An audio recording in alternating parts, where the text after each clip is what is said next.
Let's do something a little bit different today. I have been reading through your comments for several months, and honestly, some of them have touched me deeply. Some have made me smile, some have made me really think, but they have all made me grateful for the community that we have here on YouTube. So I want to read through some of your comments and reflect on them. I also had a few questions come in from viewers I would love to answer, and I'll do that at the very end. I have my notes here. I'm in my daughter's bedroom, cozy on her bed. She doesn't live with us anymore, so this is the spare bedroom, and I use it a lot of times for filming, as you've seen in my previous videos. So the very first one from Zeke Varg 3043. You do not look like 60, more like 50. Hyvät suomalaiset geenit, or geenit. So that means good Finnish genes. And wow, that's a really nice compliment, and thank you. I do credit the Finnish genes. But I also credit my dad, who looked very young for his age. I have funny and kind of horrifying stories for me when I was a youth to tell that when he was, I was 15. I had a job, my first job, and I had to have a drive to work because I wasn't driving yet. I would get my driver's license at 16, and he would drive me to work. And some of the women at the work, because I worked in a nursing home, they would look and ask me, who's that good-looking guy dropping you off? Is that your boyfriend? And I was so embarrassed because it was my dad. And he was good-looking, and he looked very young, and he had kind of longish hair. I used to get that a lot, even when I went shopping with him. And it was so embarrassing for a teenage girl to have somebody think their dad was their boyfriend or somebody close to their age. Anyways, I'll never turn down a compliment like that, so thank you very much. And that was nice, but not all comments have been about my looks, not at all. Some really dive into the resilience and strength. And this next one, J Fraser 9011. She said, "You are stronger than you think definitely resonates with me. I faced my share of challenges, but continue to come on the other side, even when in the depths of it. I thought I never would. I hold on to these experiences as I get older and face new challenges, and it keeps me thinking positively and continuing to push forward." This one gives me goosebumps because when I first read it, it's such a reminder that we all have history that have overcome and things that we thought were impossible. And that's what we all need to hold on to move forward. Because a lot of times we don't think we can manage with any more given to us, any more burdens, any more stress. And not until we're on the other side do we realize that, hey, I did it and I'm proud of myself. And the other thing is, a lot of times we take a look and judge a book by its cover, and we don't realize how much somebody else may be going through. And even though they put on a certain persona, you don't know what's happened. You don't know the depths that they have gone through and the trials and tribulations. So we're always, we can misjudge others by how they present, and we can misjudge ourselves, not giving us enough credit for how much more we can handle. Not that we need to or want to handle a lot of stress and burdens, but a lot of times we are more resilient than we think we are. And speaking of moving forward, here's someone who's embracing this next chapter with curiosity and joy. This one comes from Roberta Orchid 1. Glad to see your video. I turned 60 in 4 weeks and am keeping up my favorite hobby of gardening and growing orchids. I am enjoying my new hobby of kayaking, and she went kayak camping for the first time in the spring. Retirement for me is a few more years out, but want to explore the gardening aspect more, maybe help out at a greenhouse to start seeds and such. Great idea, Roberta. My sister retired at 55 from, I think it was 30 years in the government, and she had all these plans, and she is so busy in her retired life. It's been a couple of years now, and she's younger than me, and she has been so busy, and I can hardly see her because I have to make an appointment with her, basically. It's good that you're doing these things, and you've got all these hobbies and activities that you want to continue, because it looks like you're not retired yet, but you will be eventually soon. And it's nice when that you get these things established already, because before you retire, you can test things out, see when you want to continue, and then when you retire, you can really go all in on something you enjoy and activities. And it's really good that you're doing these things that bring you so much joy. I went to my first orchid farm. I didn't actually know about orchid farms. I went to visit a friend in Sayulita, Mexico, which is on the west coast, and we rented a car and drove down to this orchid farm, and I didn't realize orchids grew in forests off of like trees. It was amazing. We didn't go there during the season when they're in the bloom, but it was still so beautiful. And the guy was telling us all these stories and interesting tidbits about this that I really didn't realize, and it gave me a new appreciation for orchids. And kayaking, that's good that you're doing a physical activity. I have kayaked a little bit on rivers, lakes, and things like that for a few hours here and there. Never attempted, if you're going kayak camping, that's what, if I understand correctly, you put all your gear into your kayak and then paddle to your destination and camp. That's great. And that's a really healthy, good activity. I enjoyed kayaking until just this past May when we went to Portugal and we were kayaking in the ocean. And even though others may not think that this was something traumatic or serious, to me it felt like a near-death, near-drowning experience.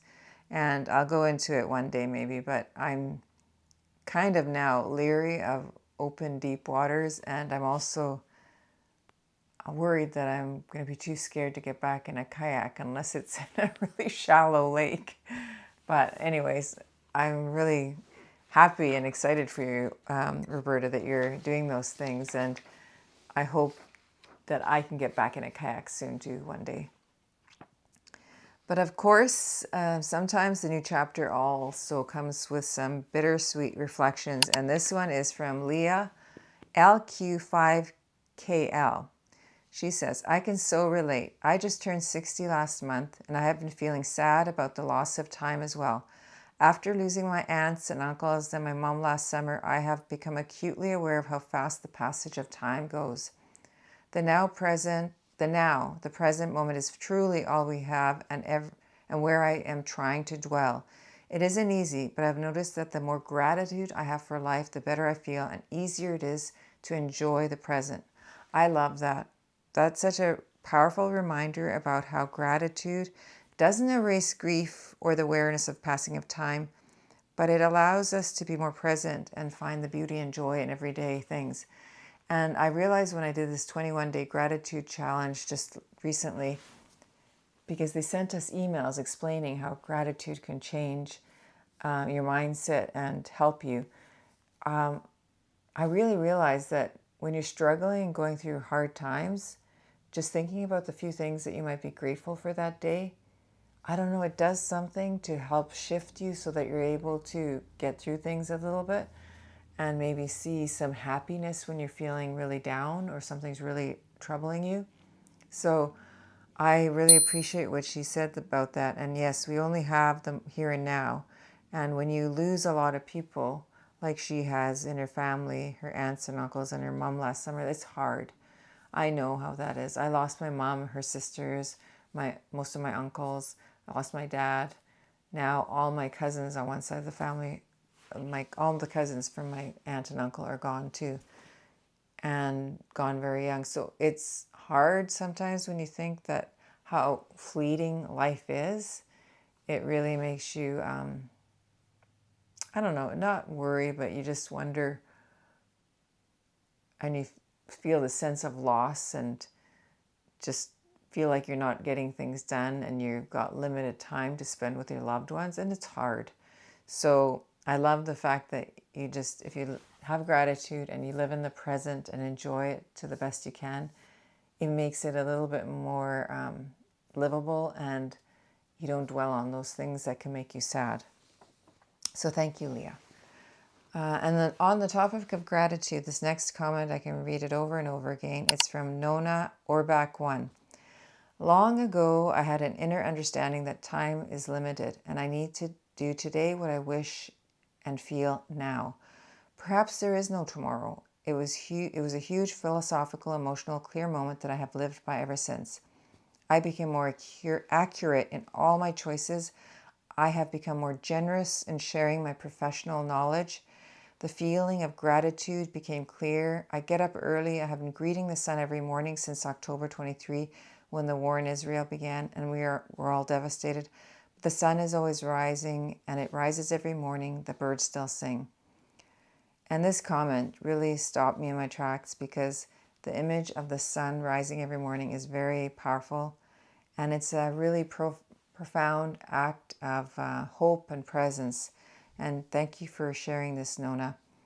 But you were very lucky to come to this realization that you have to live in the here and now when you did, because a lot of people don't. And I know it intellectually that I should live in the here and now, but I'm a bit of a brooder and worrier, so it doesn't always work. And I mentioned in that video, I'll probably list it here, the one I talked about turning 60 and how I didn't think and expect to feel the way I did. It's this loss of time. And I think this is a very common theme in my comments. It's about, because it's our age group. You're 50 or beyond, or maybe close to it, and I'm 60 now. It's like this common theme. It's the lack of time we have, and lack of time not just to do things we want to do, but it's the lack of time with our loved ones. That one hits me hard. I couldn't care as much about doing things as missing, not being with my family and loved ones. But thank you for that, Nona, and I really find it really inspiring that you have become more generous in sharing your professional knowledge. Like, what a gift that is to give to somebody, to be not stingy with and holding back and helping people, because I think that's the best gift there is, to somebody give their time and knowledge to you. What better thing is there, because they can hold on to that forever. So thank you so much.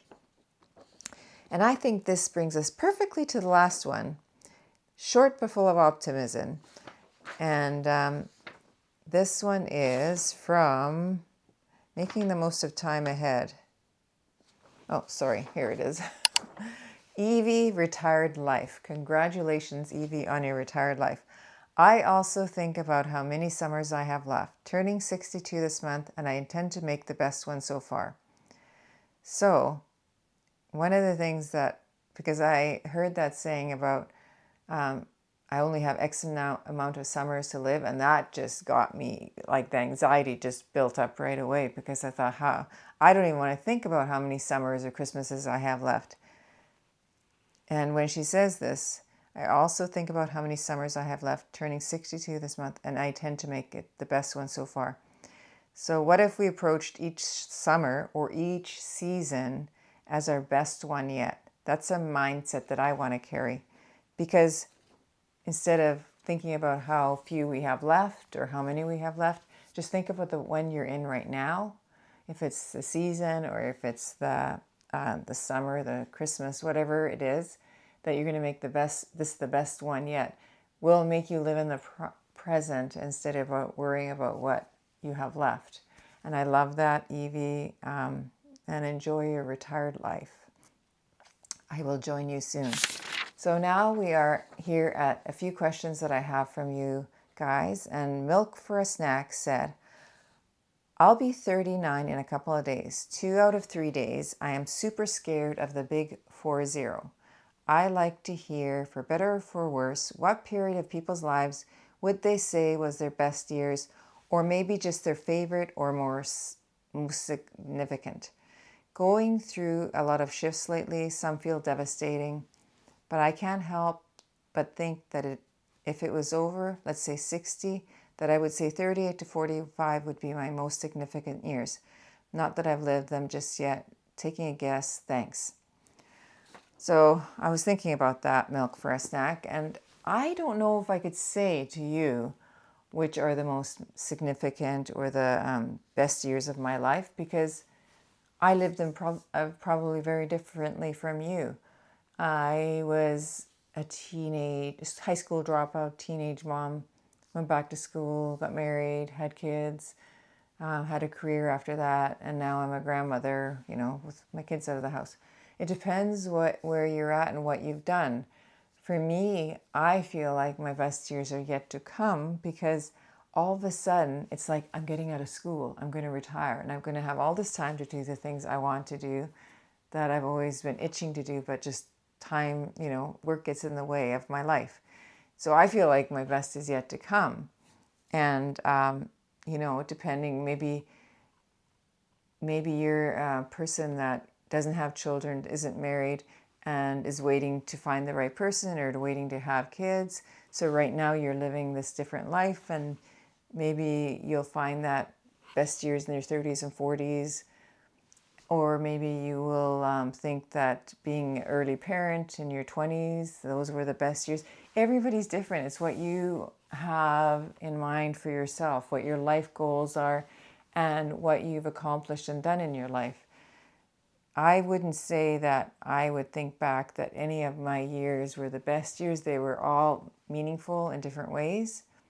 And I look at them fondly and not so fondly some of the years, but I feel like my best years are yet to come. So sorry that doesn't answer very well, but maybe you guys can help this person out and just answer in the comments what you guys are thinking about your best or most significant years or decades.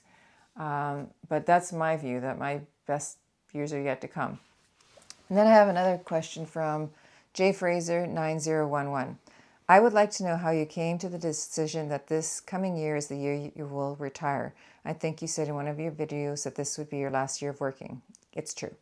What factors did you consider in coming to this decision, and was it a hard decision for you? I'm 53 and just starting working full-time again a year ago. Worked part-time while my kids were little, which is common. But now that they are teens, I decided that it was time to return full-time. But now a year in, I'm thinking about how long I should or want to stay working. You hear stories about people deciding to finally retire and then they face a health challenge and wish they had retired earlier. Just a lot of thought going on through my mind about what to do. I can totally get that, Jay Fraser, because it's so true. People retire and all of a sudden they die, or people retire and all of a sudden they are looking after a sick family member or spouse. It happens all the time, and I've seen that in my line of work. That's why I talk about this a lot, staying healthy and fit, because not everybody has the financial ability or the desire to retire from their job early. And you have to work either because you really love what you do, or you need to work for the financial aspect of it. And then when you retire, if you are not already healthy and you end up very sedentary because, number one, like in the other comments from people, you haven't got a hobby or activity that you want to keep going, you will decline a lot faster. As we get older, after we hit 30, 40, 50, 60, every year our health, our cells, our muscles, our organs decline faster and faster. The more fit you are ahead in a certain sense that the decline won't be as noticeable. So if you're active and healthy and you continue that on, you shouldn't, there's no guarantees, but you should have a very healthy life for decades to come. If you are already sedentary and then you continue that, you will decline a lot faster. Even if you don't die of a sudden, illness, you will decline and you won't be able to function as well as you would want. That's why I harp on and on in these videos about staying healthy and fit, not just about looking good, but that's why I started this channel a long time ago. It was more about dementia, like how to prevent dementia, the best ways that we know now to do that. And a lot of it is to do with staying physically fit and healthy. I'm not close to where I want to be, but I like to talk about it because it motivates me also, and I'm hoping it motivates at least somebody out there to stay healthy and fit. So that's what I would do. And also the second thing is, me and my husband, you have to be financially ready. Depending on if you rent, you pay your mortgage, you got to pay your debts down, have a little nest egg. My husband retired this year, so I'm glad I didn't retire this year because, well, I couldn't imagine something like both of us all of a sudden stopping cold turkey, working full time and being at home together. I think we would have gone on each other's nerves. So it's been nice that he retired early this year and he gets used to it. I get used to him being home. And now I'll do it next year. So it's not so sudden and such a sudden drastic change for both of us. And he's keeping busy. He does stocks in the morning. He does things. So it's like a part-time job looking after our finances and stuff. I'm working. My sister, when she retired at 55, said, oh, I'll probably end up getting a part-time job. But she's too busy. She's traveling. She's volunteering at a farm that helps with community garden, giving out those selling food boxes and stuff and donating their produce. She does a lot of other activities and art and learning to play guitar. So it's all about what you've got for your goals for when you retire. But definitely you have to get the financial stuff settled and, understand if you're going to be able to live on your pension or whatever you have, and preferably debts paid. That's what I'm doing right now, building a little nest egg. And I hope, because I love doing these videos, I'm going to continue them, being active, traveling, cooking, and hopefully I can make this into some kind of a business. I have no idea what. If you have any suggestions, I would love to hear them. I don't know, maybe I could do some lives where I do cooking or something once a month and you pay a nominal fee to join that, or I don't know. But I'm hoping this will be some kind of a business for me when I retire, but something I enjoy, but I'm also giving back and helping with the knowledge that I've acquired over the 30 some years of being in the nursing and just nursing healthcare field. So that is all I can really say about that. I hope it answers some of your questions, Jay Fraser. And thank you so much for sticking around watching this video. And if you have any input, please put it in the comments. I hope you will give it a like if you enjoyed the video, and subscribe if you haven't yet, because it helps, because I realize that these videos just don't get shown very much. And I hope you have a great week, and I will see you in the next video. Take care. Bye.